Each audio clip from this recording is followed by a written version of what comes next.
Hi friends, welcome to my channel. ನಾನು ಮಾಡ್ತಿರೋ recipe ಏನು ಅಂತಂದರೆ ಕುಂಬಳಕಾಯಿ, ಸಿಹಿ ಕುಂಬಳಕಾಯಿ ಸಾಸಿವೆ ಅಂತ. ಇದು ಹಳೆಯ ಕಾಲದ ಅಡುಗೆ. ನಮ್ಮಮ್ಮ ತುಂಬ ಚೆನ್ನಾಗಿ ಮಾಡ್ತಾಯಿದ್ರು. ಇದು ನಮ್ಮ ಅಜ್ಜಿ ಮಾಡ್ತಾಯಿದ್ರು. ಅದಕ್ಕೆ ಬೇಕಾಗಿರೋ ಸಾಮಗ್ರಿಗಳೆಲ್ಲ ತೋರಿಸ್ತೀನಿ ಬನ್ನಿ. ಇವಾಗ ಇದೆಲ್ಲ ನಾನು ಒಂದೇ ಸಲ ಇಟ್ಟಿದ್ದೀನಿ. ಇದು ಕುಂಬಳಕಾಯಿ, ಸಿಹಿ ಕುಂಬಳಕಾಯಿ ಅರ್ಧದಿಂದ 3/4 kg ತೊಗೊಂಡಿದ್ದೀನಿ.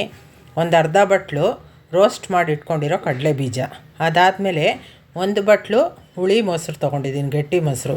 ಒಂದು 5ರಿಂದ 6 ಒಣಮೆಣ್ಸಿನ್ಕಾಯಿ ತೊಗೊಂಡಿದ್ದೀನಿ ಫ್ರೆಂಡ್ಸ್. ಇದು ಜೀರಿಗೆ 1.5 ಟೇಬಲ್ ಸ್ಪೂನ್ ತೊಗೊಂಡಿದ್ದೀನಿ. ಅದಾದಮೇಲೆ ಧನಿಯಾ 1.5 ಟೇಬಲ್ ಸ್ಪೂನ್ ತೊಗೊಂಡಿದ್ದೀನಿ.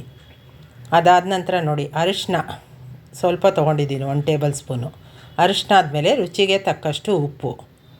ರುಚಿಗೆ ತಕ್ಕಷ್ಟು ಉಪ್ಪಾದಮೇಲೆ ಒಗ್ಗರಣೆಗೆ 1-2 ಟೇಬಲ್ ಸ್ಪೂನ್ ಎಣ್ಣೆ ತೊಗೊಂಡಿದ್ದೀನಿ. ಇದು ನೋಡಿ, ಇವಾಗ ಜಾರಿಗೆ ಸೇರಿಸ್ತಾ ಇದ್ದೀನಿ ರೋಸ್ಟ್ ಮಾಡಿ ಇಟ್ಕೊಂಡಿರೋ ಕಡಲೆ ಬೀಜ ಸೇರಿಸಿದ್ಮೇಲೆ ಅದಕ್ಕೆ ಇವಾಗ ತೋರಿಸಿದ್ನಲ್ಲ ಪದಾರ್ಥಗಳೆಲ್ಲ ಒಂದೊಂದಾಗಿ ಸೇರಿಸೋಣ. ಧನಿಯಾ ಮತ್ತು ಇವಾಗ ಜೀರಿಗೆ ಸೇರಿಸ್ತಾ ಇದ್ದೀನಿ. ಜೀರಿಗೆ ಮತ್ತು ಇದು ಒಣಮೆಣ್ಸಿನ್ಕಾಯಿ, ಒಂದು 5ರಿಂದ 6 ಒಣಮೆಣ್ಸಿನ್ಕಾಯಿ ಹಾಕ್ತಾಯಿದ್ದೀನಿ. ಇದಕ್ಕೆ ಒಣಮೆಣ್ಸಿನ್ಕಾಯಿ ಹಾಕಿದ್ರೇ ಚೆನ್ನಾಗಿರುತ್ತೆ ಫ್ರೆಂಡ್ಸ್. ಅದರಿಂದ ಒಣಮೆಣ್ಸಿನ್ಕಾಯೇ ಹಾಕ್ಕೋಬೇಕು, ಉಪಯೋಗಿಸ್ಕೋಬೇಕು. ಇವಾಗ ನೋಡಿ, ಮೊಸರು ಸೇರಿಸ್ತಾ ಇದ್ದೀನಿ. ಮೊಸರು ಸ್ವಲ್ಪ ಹಾಕ್ಕೊಳ್ಳಿ, ಒಂದು 5-6 ಸೌಟು ಹಾಕ್ಕೊಳ್ಳಿ. ಆಮೇಲೆ ಸ್ವಲ್ಪ ರುಬ್ಕೊಂಡಾದಮೇಲೆ ಗ್ರೈಂಡ್ರ್ ಮಾಡ್ಕೊಂಡ್ಮೇಲೆ ಮತ್ತೊಮ್ಮೆ ಸೇರಿಸ್ಕೊಳ್ಳಿ. ಯಾಕೆಂತಂದರೆ ಫುಲ್ಲು ಸೇರಿಸ್ಬಿಟ್ರೆ ಅದು ಕಡಲೆ ಬೀಜ ಎಲ್ಲ ಚೆನ್ನಾಗಿ ಇದಾಗಲ್ಲ, ಚಟ್ನಿ ಟೈಪು ರುಬ್ಕೋಬೇಕು. ಇವಾಗ ನೋಡಿ, ಎಲ್ಲ ಸೇರಿಸಿದ್ದಾಯಿತು. ನಾವು ಇವಾಗ ಅದು ಗ್ರೈಂಡ್ ಮಾಡ್ತಾಯಿದ್ದೀನಿ. ಇವಾಗ ಗ್ರೈಂಡ್ ಮಾಡಾದ್ಮೇಲೆ ನೋಡಿ ಹೇಗೆ ಬರುತ್ತೆ ಅಂತ. ನೋಡಿ, ಇದು ಗ್ರೈಂಡ್ ಆಗಿದೆ. ಗ್ರೈಂಡ್ ಆದಮೇಲೆ ಈ ಥರ ನೋಡಿ ನಾನು ತೋರಿಸ್ತಾ ಇದ್ದೀನಿ. ನೈಸು ಪೇಸ್ಟ್ ಆಗಬೇಕು. ಈ ಥರ ರುಬ್ಕೊಂಡಾದಮೇಲೆ ಇವಾಗ ಕುಂಬಳಕಾಯಿ ಚೆನ್ನಾಗಿ ತೊಳೆದು ಹೆಚ್ಚಿಟ್ಕೊಂಡಿದ್ದೀವಿ. ಒಂದು 3/4 kg ಇದೆ ಅದು. ಅದನ್ನು ಸ್ವಲ್ಪ ನೀರು ಹಾಕಿ, 1-2 ಲೋಟ ನೀರು ಹಾಕಿ ಅದನ್ನು ಚೆನ್ನಾಗಿ ಕುದಿಸ್ಕೋಬೇಕು. ಇವಾಗ ಸ್ಟವ್ ಆನ್ ಮಾಡಿ ಒಂದು ಬಟ್ಲಿಗೆ ಕುಂಬಳಕಾಯಿ ಹಾಕಿದ್ದೀನಿ, ನೀರು ಹಾಕಿದ್ದೀನಿ. ಅದು ಚೆನ್ನಾಗಿ ಕುದೀತಾ ಇದೆ ನೋಡಿ. ಇವಾಗ ಅದು ಕುದೀತಾ ಇದೆ. ಅದು ಹೇಗೆ ಗೊತ್ತಾಗುತ್ತೆ ಅಂತಂದರೆ, ಒಂದು ಸ್ವಲ್ಪ ಬೇಕಿದ್ದರೆ ಸೌಟಲ್ಲಿ ಎತ್ಕೊಂಡು ಕೈಯಲ್ಲಿ ಈ ಥರ ಮುಟ್ಟು ನೋಡಿದ್ರೆ ಬೇಕಿದ್ದರೆ ಪ್ರೆಸ್ ಆಗುತ್ತೆ. ಇಲ್ಲಾಂತಂದರೆ ಹಾಗೆ ನೋಡಿದ್ರು ಕುಂಬಳಕಾಯಿ ಚೆನ್ನಾಗಿ ಗೊತ್ತಾಗ್ಬಿಡುತ್ತೆ ನಿಮಗೆ. ನೋಡಿ, ಇವಾಗ ಅದು ರುಬ್ಕೊಂಡಿದ್ವಲ್ಲ ಮಸಾಲ ಎಲ್ಲ, ಅದನ್ನು ಇದಕ್ಕೆ ಸೇರಿಸ್ತಾ ಇದ್ದೀನಿ. ಕುಂಬಳಕಾಯಿ ಬೆಂದಿರೋದಕ್ಕೆ, ಸಿಹಿ ಕುಂಬಳಕಾಯಿ ಬೆಂದಿರೋದಕ್ಕೆ ಅದು ಸೇರಿಸಿದ ನಂತರ ಇದು ನೋಡಿ, ಇದೆಲ್ಲ ಮಿಕ್ಸ್ ಮಾಡಿಕೊಂಡು ನೀಟಾಗಿ ಈ ಥರ ಮಿಕ್ಸ್ ಮಾಡಿಕೊಂಡ್ರೆ ಚೆನ್ನಾಗಿರುತ್ತೆ. ಇನ್ನೊಂದು ಸ್ವಲ್ಪ ಮೆತ್ತಗೆ ಬೇಕು ಅಂದರೆ ನೀವು ಮೆತ್ತಗೆ ಬೇಯಿಸ್ಕೊಬೋದು, ಅದು ಚೆನ್ನಾಗಿರುತ್ತೆ.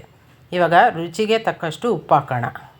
ನೋಡಿ, ಇವಾಗ ಚೆನ್ನಾಗಿ ಎಲ್ಲ ಸೇರಿಸಿದ್ದೀನಿ, ಚೆನ್ನಾಗಿ ಬೇಯ್ತಾ ಇದೆ. ಇವಾಗ ರುಚಿಗೆ ತಕ್ಕಷ್ಟು ಉಪ್ಪು ಸೇರಿಸ್ತಾ ಇದ್ದೀನಿ. ನಾನು ಕಲ್ಲುಪ್ಪು ಸೇರಿಸ್ತೀನಿ ಫ್ರೆಂಡ್ಸ್.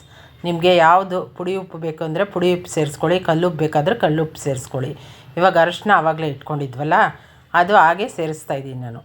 ಒಗ್ಗರಣೆಗೇನು ಬೇಕೇ ಇಲ್ಲ, ಹಾಗೆ ಸೇರಿಸ್ಕೋಬೋದು. ಹಾಗೆ ಸೇರಿಸ್ಕೊಂಡ್ರೆ ಚೆನ್ನಾಗಿರುತ್ತೆ, ಹಳದಿ ಬಣ್ಣ ಬರುತ್ತೆ, ಚೆನ್ನಾಗಿರುತ್ತೆ. ಆ ಕುಂಬಳಕಾಯಿ ಕಲ್ಲರು ಅದು ಎಲ್ಲ ಚೆನ್ನಾಗಿರುತ್ತೆ. ಇವಾಗ ಒಗ್ಗರಣೆಗೆ ಒಂದು ಸೌಟು ಇಟ್ಕೊಳ್ಳೋಣ. ಸೌಟು ಇಟ್ಕೊಂಡು 1-2 ಟೇಬಲ್ ಸ್ಪೂನ್ ಎಣ್ಣೆ ಹಾಕಿದ್ದೀನಿ. ಅದಾದ ನಂತರ 1 ಟೇಬಲ್ ಸ್ಪೂನ್ ಸಾಸಿವೆ ಹಾಕಿದ್ದೀನಿ.